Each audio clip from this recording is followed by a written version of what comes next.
Hello दोस्तों, स्वागत है आपका स्टार्ट विद प्राउड के एजुकेशनल प्लेटफॉर्म में। डेली करंट अफेयर्स की इस सीरीज में हम कुछ करंट अफेयर्स और बेसिक सब्जेक्ट्स के प्रश्नों को डिस्कस करते हैं ताकि करंट अफेयर्स के साथ साथ आपकी बेसिक सब्जेक्ट्स के प्रश्नों की भी प्रैक्टिस होती रहे। आज है 21 जुलाई 2020। तो आइए आज के टॉपिक के बारे में देख लेते हैं। आज हम डिस्कस करेंगे प्ली बार्गेनिंग बोथिनोमस रक्ससा एक तिलचट्टे की प्रजाति है। इसकी खोज हाल ही में हुई, कहाँ हुई ये देखेंगे। अटल पेंशन योजना के बारे में जानेंगे। जम्मू कश्मीर पुनर्गठन राज्य कानूनों का अनुकूलन आदेश 2020 जो हाल ही में लागू हुआ, इसके बारे में जानेंगे। और यह भी जानेंगे कौन कौन जम्मू कश्मीर का निवासी बन सकता है।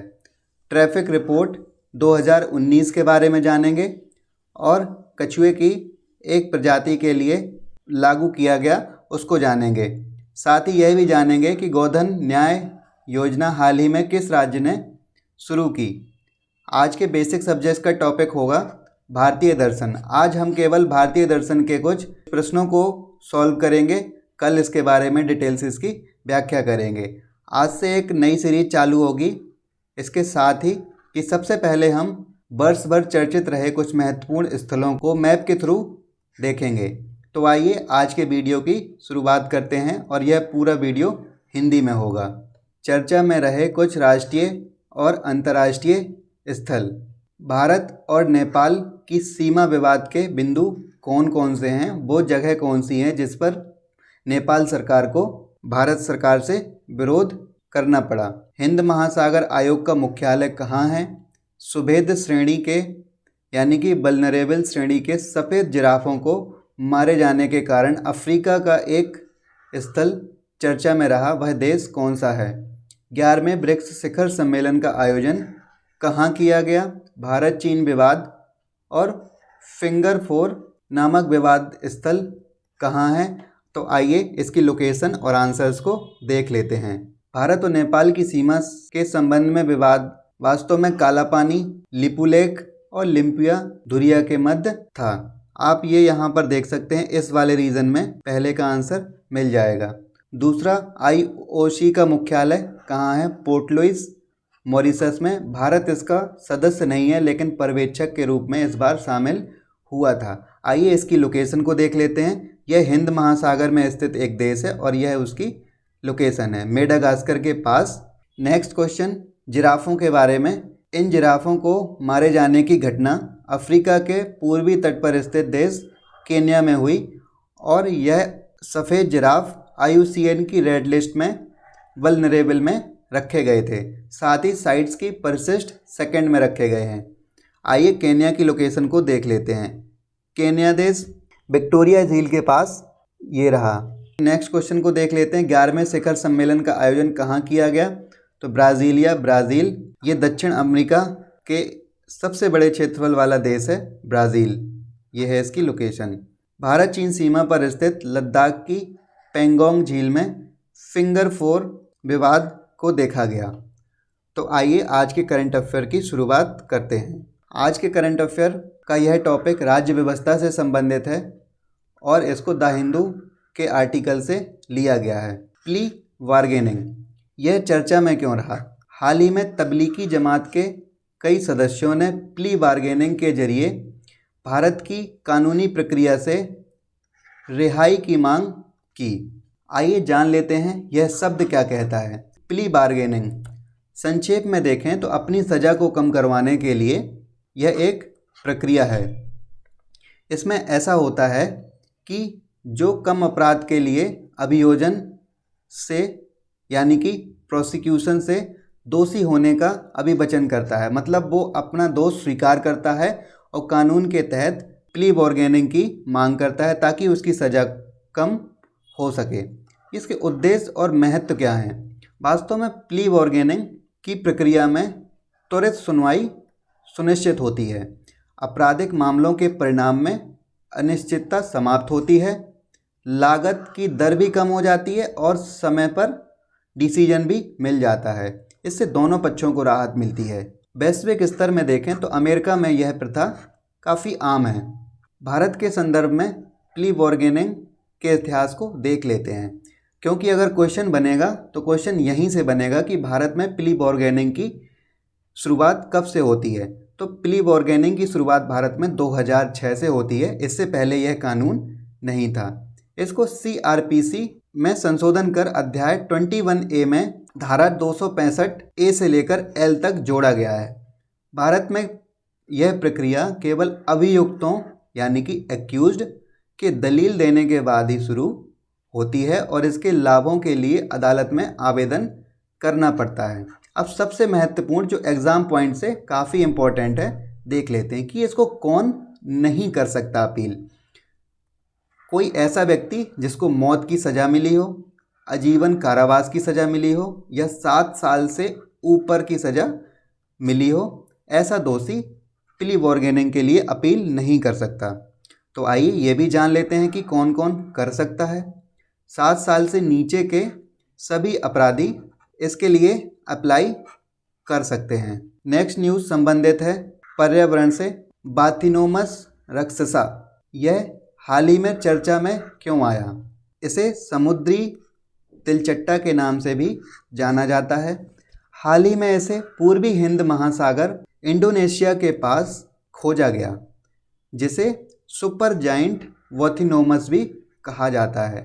अब इसकी लोकेशन अगर हम देख लेते हैं तो जैसे इंडिया का मैप ये है, ये अंडमान निकोबार द्वीप है, तो इंडोनेशिया है। आइए इसके बारे में भी थोड़ा सा जान लेते हैं।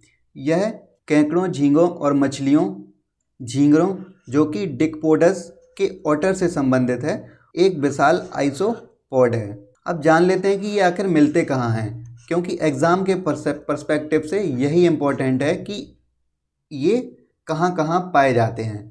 तो हम ये देखते हैं कि ये प्रशांत महासागर, अटलांटिक महासागर और हिंद महासागर की ठंडी गहराई में पाए जाते हैं। इनकी विशेषता यह है कि इनके 14 पैर होते हैं और इनकी लंबाई 1.6 फीट होती है। आइसोपॉड्स के हिसाब से ये काफ़ी बड़ा है, जो 33 सेंटीमीटर सिर्फ एक पैर के बराबर चलता है। तो यहाँ पे 2 प्रजातियाँ हैं, एक आइसोपॉड जो कि 33 सेंटीमीटर होता है और जो अभी खोज हुई है जिसको हम समुद्री तिलचट्टा कहते हैं, वो 50 सेंटीमीटर इसकी लंबाई होती है। 50 सेंटीमीटर तक पहुंचने वाले आइसोपॉड को अपन क्या कह देते हैं? सुपर जाइंट कह देते हैं। ये आप पॉइंट याद रखना। आइसोपॉड प्रजाति का एकमात्र सदस्य जो रक्ससा से अधिक बड़ा है बोथिनोमस जाइगेंटियस है, जो आमतौर पर पश्चिमी अटलांटिक महासागर के गहरे पानी में पाया जाता है। तो इस खोज के महत्व क्या हैं, हम इसको देख लेते हैं। यह पूर्वी हिंद महासागर में खोजी जाने वाली पहली सुपर जाइंट आइसोपॉड प्रजाति है और यही फैक्टर इसका एग्ज़ाम में पूछे जाने के लिए इसको इम्पोर्टेंट बना देता है। तो आप ये याद रखना और आप ये इसकी पिक्चर भी देख सकते हैं। तो आइए नेक्स्ट न्यूज़ को डिस्कस कर लेते हैं। नेक्स्ट न्यूज़ संबंधित है अटल पेंशन योजना से। आइए इसके प्रश्न को देख लेते हैं। सबसे पहले जैसा अपन हमेशा करते हैं कि सबसे पहले यही देखेंगे सही पूछा गया है या गलत पूछा गया है। तो यहाँ सही पूछा गया है। आइए ऑप्शन को पढ़ लेते हैं। अटल पेंशन योजना में 18 से 60 वर्ष की आयु का कोई भी भारतीय शामिल हो सकता है। भारत में किसी भी नागरिक द्वारा अटल पेंशन योजना का लाभ लिया जा सकता है। इसके तहत ग्राहक की मृत्यु पर पति या पत्नी को आजीवन पेंशन की गारंटी मिलती है। आइए एक एक ऑप्शन को डिस्कस कर लेते हैं। अटल पेंशन योजना 18 से 60 नहीं, ये गलत हो जाएगा क्योंकि इस पेंशन योजना को 18 से 40 वर्ष के व्यक्ति ही अवेल कर सकते हैं। और जब भी कभी, जैसा अपन ने पहले डिस्कस किया, जब भी कभी कोई भी, सभी या किसी भी, केवल, ओनली ऐसे शब्द आ जाते हैं तो हमें वहाँ थोड़ा रुकना होता है, नहीं तो हमारा क्वेश्चन गलत होने की संभावना बन जाती है। तो कोई भी भारतीय नागरिक शामिल हो सकता है? नहीं। यहाँ पे देखो, यहाँ से भी अपन काट सकते हैं और यहाँ से भी काट सकते हैं। तो फर्स्ट ऑप्शन अपना गलत हो गया और फर्स्ट ऑप्शन गलत होने के साथ साथ ही अपना ऑप्शन ए और ऑप्शन डी गलत हो गया। अब देखो थर्ड ऑप्शन दोनों में ही है, तो थर्ड तो अपने आप सही हो गया, अपन को पढ़ने की इसको ज़रूरत ही नहीं है। अब भारत में किसी भी नागरिक द्वारा अटल पेंशन योजना का लाभ लिया जा सकता है। अभी अपन ने ऊपर वाले ऑप्शन में डिस्कस किया कि यह केवल 18 से 40 वर्ष के लिए ही है, तो ये सभी के लिए कैसे हो गया? तो ये क्या हो जाएगा? गलत हो जाएगा, और ये तो गलत है ही है। तो आंसर क्या हो गया? सी। आइए अटल पेंशन योजना के बारे में कुछ डिटेल से जानकारी देख लेते हैं। अटल पेंशन योजना, यह प्रश्न आईएएस के एग्ज़ाम में भी पूछा जा चुका है, आप चाहें तो इसको चेक कर सकते हैं। इस पेंशन योजना की शुरुआत 2015 में हुई थी, और अगर अपन मंथ के हिसाब से जाते हैं, क्योंकि कई स्टेट पीसीएस के हिसाब से मंथ वाइज या डेट वाइज भी पूछ लेते हैं, जैसे कि यूपी पीसीएस में एक बार डेट के हिसाब से योजनाओं को सही क्रम में लगाने का क्वेश्चन आ गया था। तो इसकी योजना की शुरुआत होती है 9 मई 2015 में। इसके उद्देश्य क्या हैं? वास्तव में यह एक वृद्धावस्था सामाजिक सुरक्षा पेंशन योजना है, जो कि असंगठित क्षेत्र के श्रमिकों को लाभ पहुंचाती है। अब इसमें आयु को डिस्कस कर लेते हैं कि 18 से 40 का कोई भी भारतीय नागरिक इसको अवेल कर सकता है, जिसके पास बैंक खाता होना चाहिए, अनिवार्य है। 60 वर्ष के बाद 1000 से लेकर 5000 तक की न्यूनतम गारंटीकृत पेंशन मिलने लगती है। ये आप अटल पेंशन योजना को यहाँ से भी समझ सकते हैं कि minimum investment maximum benefit during old age 18 से लेकर 40 तक के इसको अवेल कर सकते हैं। मंथली कंट्रीब्यूशन 210 रुपये से लेकर 1454 रुपये के हिसाब से देना पड़ेगा, और इसमें पेंशन कितनी मिलेगी? 5000 रुपये के आसपास मैक्सिमम, और मिनिमम 1000। अब यह भी जान लेते हैं कि क्या व्यक्ति की मृत्यु हो गई अगर बीच में, तो फिर वो पैसा कहाँ जाएगा? अगर पति या पत्नी दोनों में से कोई एक एक्सपायर कर जाता है, तो उसके स्थान पर उसके पार्टनर को ये मिलने लगती है। अगर कोई दोनों ही एक्सपायर कर गए, फिर किसको मिलेगी? तब इन दोनों में से किसी ने भी, अगर जिसको भी नॉमिनी बना के रखा होगा, उसको इसका लाभ जीवन पर्यंत मिलता रहेगा। तो अब अटल पेंशन योजना से कहीं से भी कोई भी क्वेश्चन आ जाएगा तो आप इसको सॉल्व कर सकते हैं। आइए नेक्स्ट न्यूज़ को डिस्कस कर लेते हैं।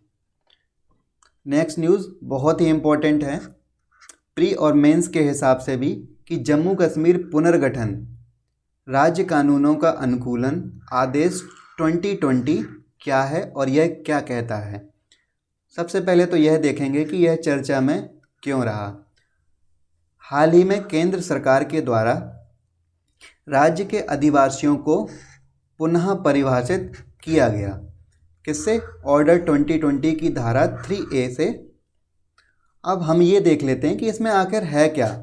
इसमें ये बताया गया है कि जम्मू कश्मीर, जो कि अब क्या है, केंद्र शासित प्रदेश है, अगर कोई व्यक्ति 15 वर्ष तक राज्य में रहा हो तब, और पिछले 7 वर्ष से वह 10वीं या 12वीं का अध्ययन राज्य से कर रहा हो, इसके माध्यम से उनको राज्य का आदिवासी नियुक्त किया जाएगा। पहले यही काम कौन करता था? जब आर्टिकल 35A को एबॉलिश नहीं किया गया था, तो पहले यह काम जम्मू कश्मीर की विधानसभा करती थी। ठीक है, आइए जम्मू कश्मीर के थोड़ी मैप को देख लेते हैं। ये लद्दाख केंद्र शासित प्रदेश है, और यह जम्मू कश्मीर केंद्र शासित प्रदेश है। ये इंडिया का न्यू मैप है। क्या होगा इसके बाद?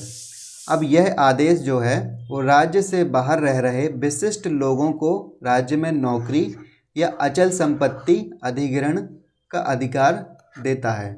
अतः यह आदेश राज्य को वास्तविक अर्थों में भारत के साथ एकीकृत करने की दिशा में एक अच्छा कदम है। अब एक क्वेश्चन आपके मन में उठ रहा होगा कि आखिर यह तय कौन करेगा कि कौन सा व्यक्ति वैध है या नहीं।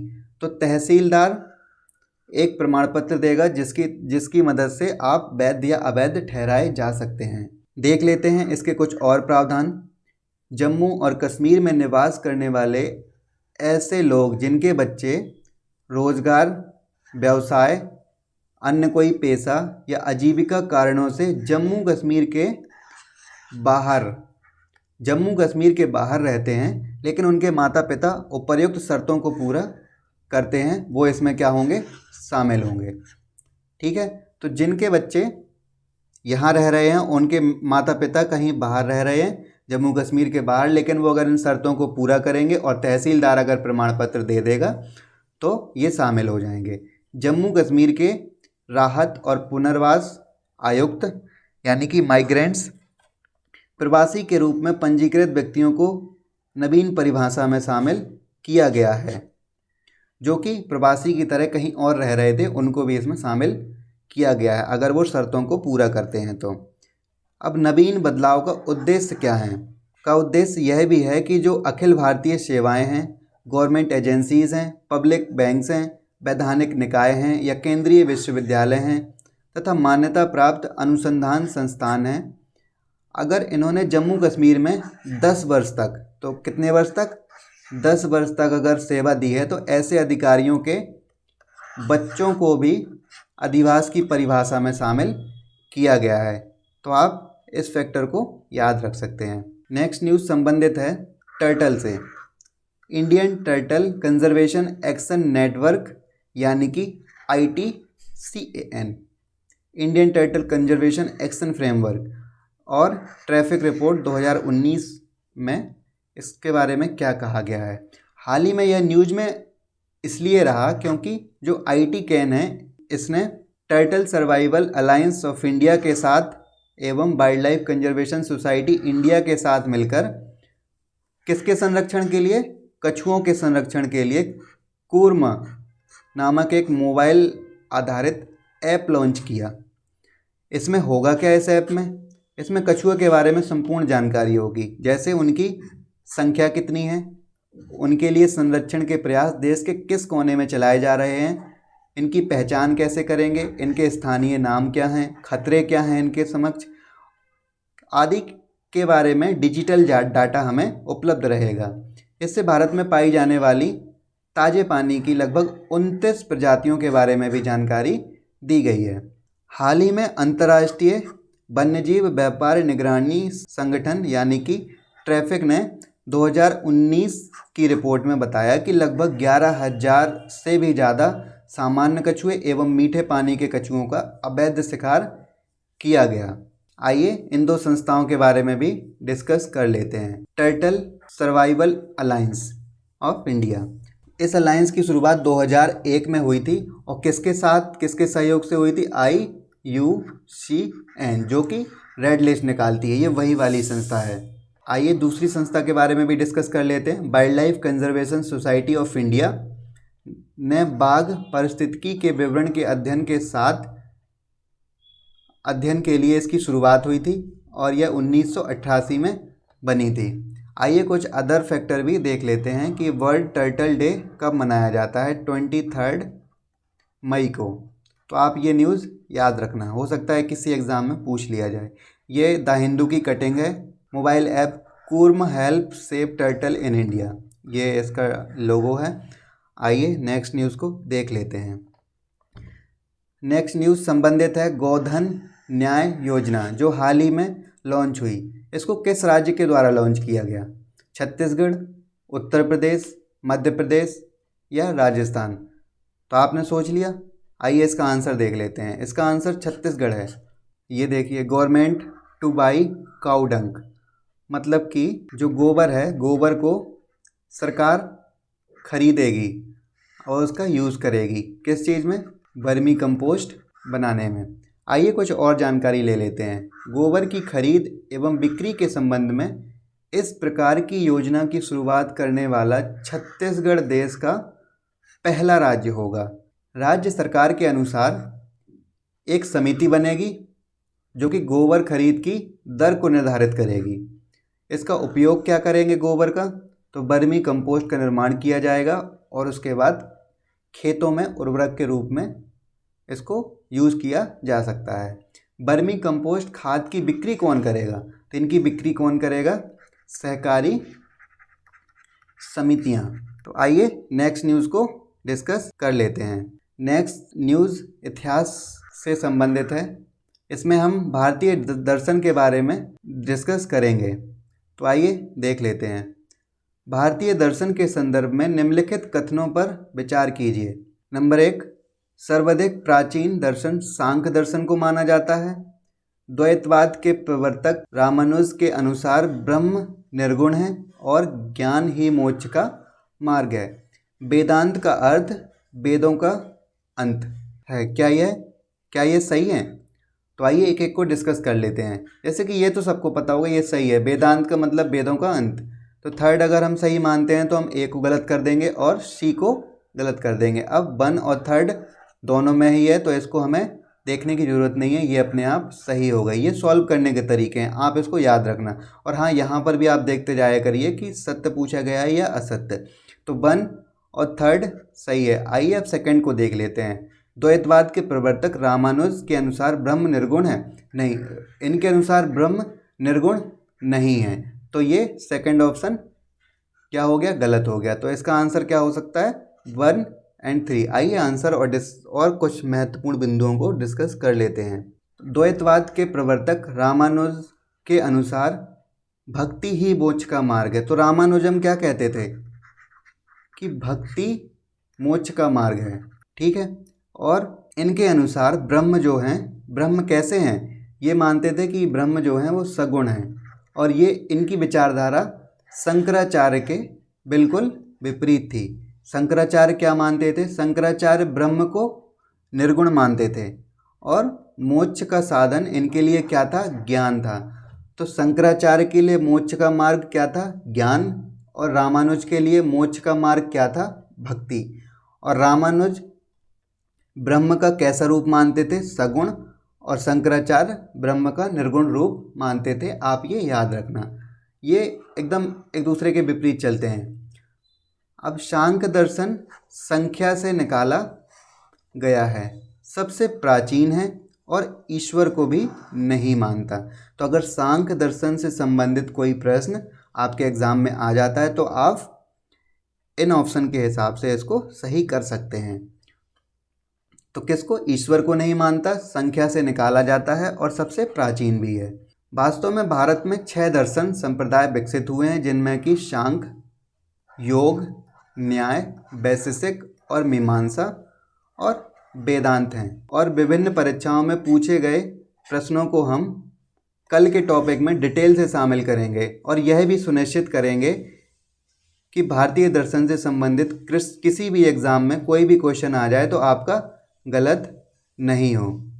अगर आपको ये वीडियो और ऐसी सीरीज पसंद आती है तो आप कमेंट बॉक्स में अपने सजेशन दे सकते हैं कि हम इसमें और क्या क्या ऐड कर सकते हैं।